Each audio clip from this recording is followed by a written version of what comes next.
Let us pray in the name of the Father, and of the Son, and of the Holy Spirit. Amen.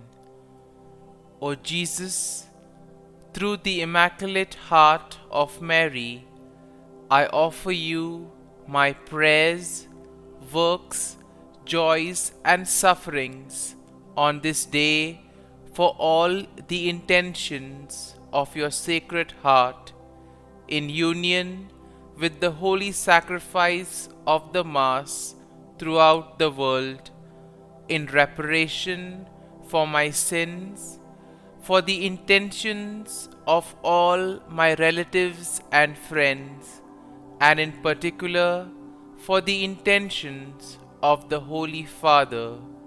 Amen. Let us together pray for the intentions of the Holy Father for the month of July, for formation in discernment. Let us pray that we might again learn how to discern, to know how to choose paths of life, and reject everything that leads us away from Christ and the Gospel. Our Father, who art in heaven, hallowed be thy name. Thy kingdom come, thy will be done, on earth as it is in heaven. Give us this day our daily bread, and forgive us our trespasses, as we forgive those who trespass against us.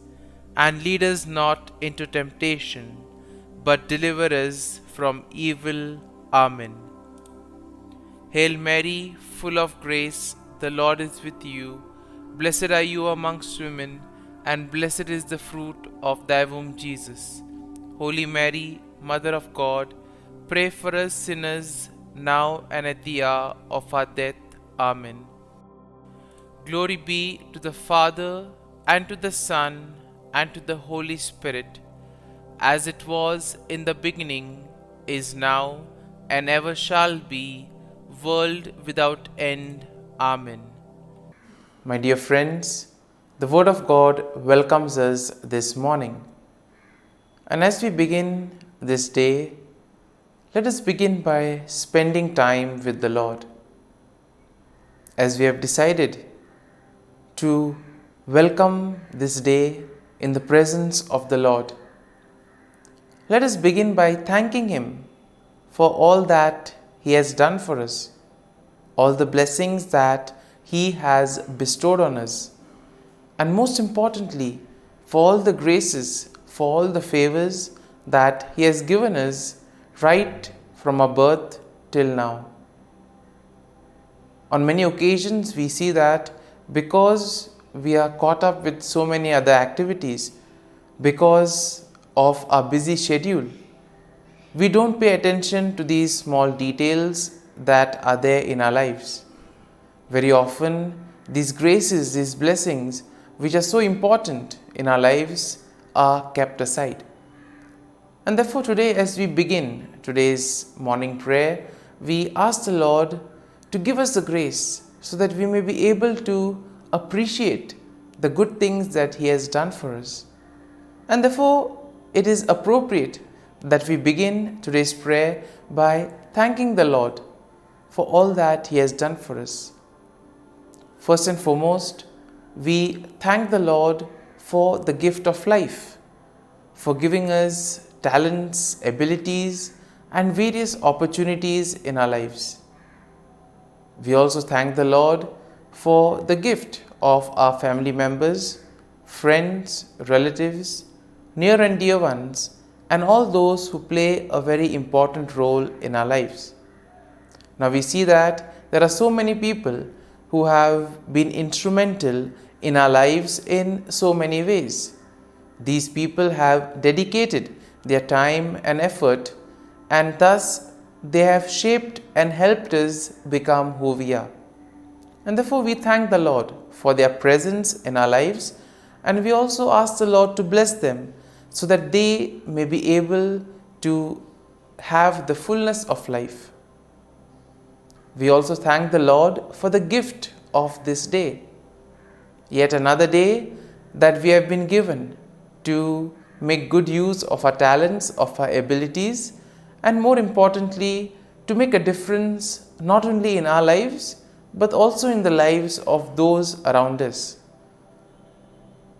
We also thank the Lord for the various opportunities that He has given us. Opportunities to put our talents, to put our abilities to use. And at the same time, opportunities to help others make a difference in their lives. Lord, we also want to thank You for all the experiences that You have given us. Some of these experiences may be really good. We may want to cherish these experiences. But there may be other experiences which may be bitter, which may be harsh. Nonetheless, these bitter experiences may have taught us a lot in life. These are the experiences that have made us stronger. And therefore, Lord, we thank You for giving us these experiences, for making us better individuals, for making us stronger, and thus for preparing us to face the challenges in life. And therefore, my dear friends, as we participate in this morning prayer, let us ask the Lord for this grace that we may be able to radiate His presence to the world around us, that we may be able to become messengers of peace, joy and love, spreading His message of goodness, spreading His message of peace and love to the world around us.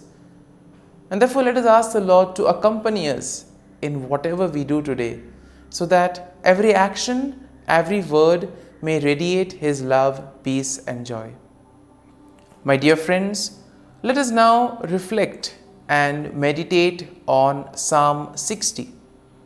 As usual, we shall have a general overview of the psalm. We shall in general just take a look at what the psalm is exactly trying to tell us, what are the themes that are present in the psalm. And then we shall take a look at the psalm in detail, looking at each of these themes, each of these aspects in detail. And when we have an overview, or when we look at the psalm at a glance, we see that Psalm 60 is a psalm of lament that is attributed to David, and it is believed to be written during a time of distress and defeat, possibly after a military setback. Now we see that setbacks are very common in life, and sometimes it becomes very difficult for us to deal with these setbacks. We have planned something, things don't go according to plan, and therefore we feel disappointed, we lose our faith, our trust and hope. We get disappointed and we are not interested in anything else later on then. And possibly in those moments, this is a psalm that can help us to collect ourselves, to rejuvenate, to place our faith and trust in the Lord and allow Him to bring us out of that situation. Now, we see that the psalm can be divided in 4 main sections. And in verses 1 to 3, we see that there is an acknowledgement of God's rejection and a plea for restoration. In the second section, we see a reflection of God's past deliverance and a request for His help. And this we will find in verses 4 to 8. In verses 9 to 11, we see there is a cry for God's intervention against the enemy. And finally, in verses 12 to 14, there is a declaration of confidence in God's victory. And therefore, overall, when we take a look at Psalm 60, we see that Psalm 60 will reflect on David's plea for restoration and victory in the face of distress and defeat. And this psalm highlights the importance of seeking God's help and acknowledging His power and deliverance. This psalm can also serve as a reminder of the need to depend on God's intervention, especially in times of trouble, and to trust in the faithfulness of the Lord and thus rejoice in the victory that the Lord provides us. And now let us take a look at the psalm in detail. Now, in the first section of the psalm, we see that David acknowledges the sense of God's rejection and he pleads for restoration. So in a way here we see that David is probably sensing that he has gone away from the Lord, and therefore now he wants to restore back. He wants to come back to the Lord. He wants to undo the wrong that he has done. And here he begins by expressing his feeling of being rejected and cast off by God. Once again, pretty strong at this point of time. And here we see that he does this by symbolizing it or comparing it to the breaching of the walls of the land. And therefore here we see that David now recognizes the severity of the situation, and therefore he implores God to intervene and restore his favor and protection. So he has gone away from the Lord, and now he wants the Lord to help him come back to him. And therefore we see that in this section it is all about knowing one's weakness. Therefore in our lives too, when we become aware of our weakness, of our shortcomings, that is the first step towards transformation. It is only once you are aware of what you have done wrong, or once you are aware of the areas where you are going away from the Lord, it is only then can you begin the remedy or the corrective measures. Moving on to the second section of the psalm, we see that David reflects on God's past deliverance and he seeks God's help once again. Now he recalls how God has given his people a banner, a symbol of victory, and therefore he asks the Lord to do the same. Now David acknowledges that it is only through God's power and help that victory can be achieved. And therefore what does he do? He expresses his dependence on God's assistance in the midst of defeat. So he already knows that he is deep in trouble, but still he has faith that the Lord can do something about it. And my dear friends, this is something that all of us need to have. We too need to have that confidence that the Lord will do something to help us, to guide us and bring us out from those stressful, difficult moments. Now in the third section, we see that David cries out for God's intervention against his enemy. And therefore he pleads for God to extend his help and to defeat the enemy who has brought devastation and affliction upon them. Now David also will acknowledge the significance of God's intervention, and thus he recognizes that his victory is completely dependent on God's action. And therefore this aspect of surrendering, this aspect of placing oneself in the hands of the Lord, allowing the Lord to guide and protect, this is very important and is explicitly seen in this psalm. And therefore in the final section, we see that David declares his confidence in God's victory. He proclaims that God's right hand, symbolizing his strength and power, will lead to triumph and will lead him to victory against his enemies. And therefore we see that David acknowledges that victory will ultimately depend on God. It is God who will do everything for him. And thus he expresses that he himself needs to place his faith and trust in the Lord, and that the Lord will act on behalf of him and also on behalf of all the people.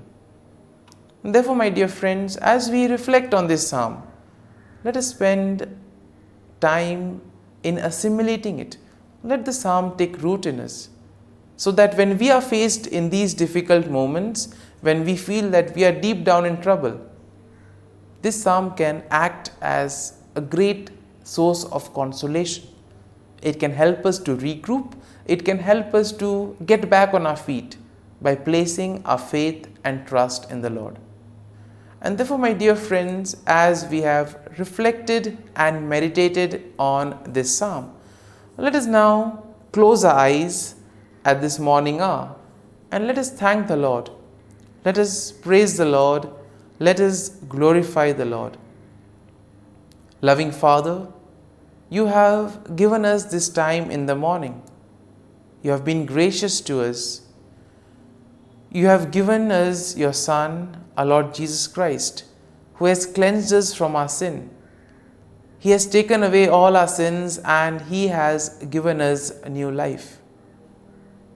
Lord, we thank You for giving us the Holy Spirit. And therefore, Lord, we ask You to bless us and protect us at every step of the way. Be our guiding force. Be there to always show us the way. And for all this, Lord, we thank You, we praise You, and we glorify You.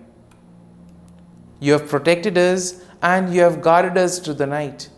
You have given us this time to spend with You. You have woken us up this morning and You have given us good health of mind and body.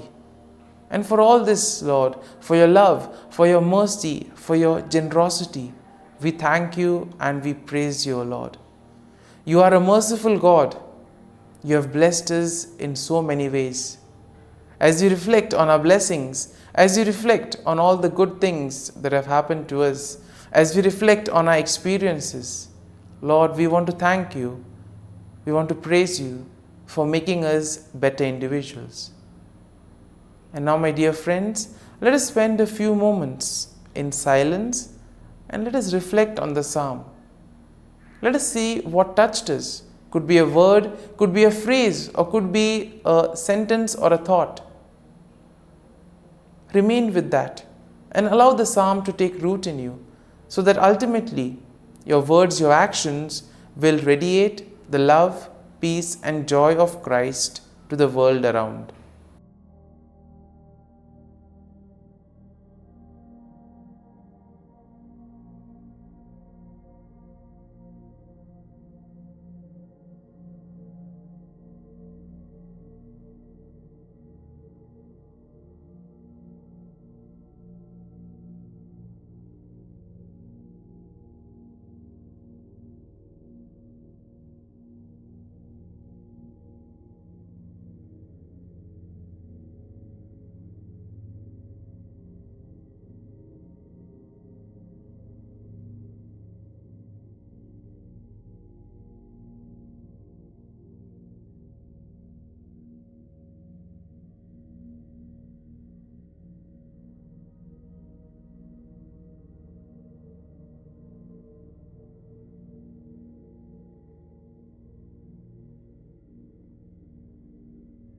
Pray to Saint Michael the Archangel for protection.